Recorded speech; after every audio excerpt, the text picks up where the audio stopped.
This coming Sunday is the 11th Sunday in Ordinary Time.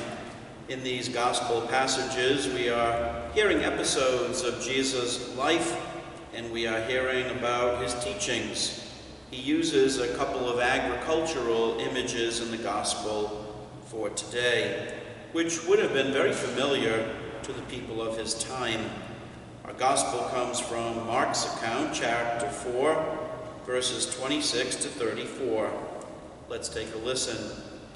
Jesus said to the crowds, "This is how it is with the kingdom of God. It is as if a man were to scatter seed on the land and would sleep and rise night and day, and through it all the seed would sprout and grow.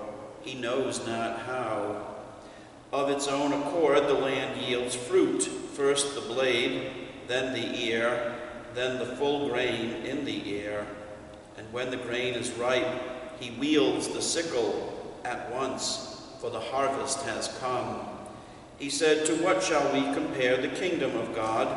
Or what parable can we use for it? It is like a mustard seed, that when it is sown in the ground, is the smallest of all the seeds on the earth. But once it is sown, it springs up and becomes the largest of plants, and puts forth large branches, so that the birds of the sky can dwell in its shade." With many such parables he spoke the word to them, as they were able to understand it. Without parables he did not speak to them, but to his own disciples he explained everything in private. The farmer scatters seeds. The sower goes out to sow seeds and then waits for them to push through the soil. And he waits for them to become that young plant, then later a larger plant. He waits for the plant to produce good fruit. The reading indicates that the farmer sleeps and knows that the seed is growing, that he will only slowly come to realize what kind of growth is actually taking place. As we celebrate Father's Day this weekend, we know that our fathers were the ones who sowed seed in our lives, the soil of our lives. They helped us to discover our abilities and interests.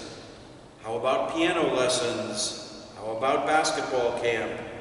They helped us to learn right from wrong, boundaries, how to treat others, how to develop a character that is honest and trustworthy.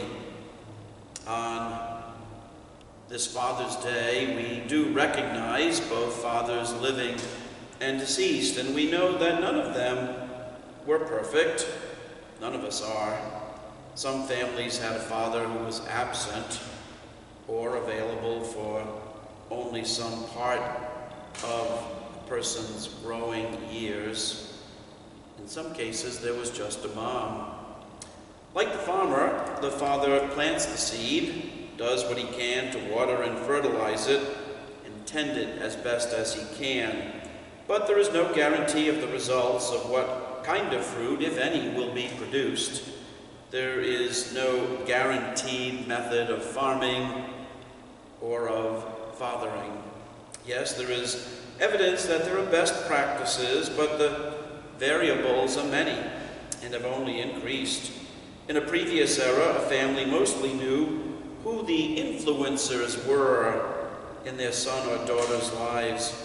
Today, especially with social media, the person influencing the life of one's child could be a continent away. We do have gratitude, though, for our fathers, gratitude for our fathers who, like the farmers, tended the plot of land that they were given, how lovingly they helped us to grow and to bear fruit. And so as we celebrate fathers living and dead, let us give thanks for the influence of their lives, especially in those young years of our lives, those formative years in our lives.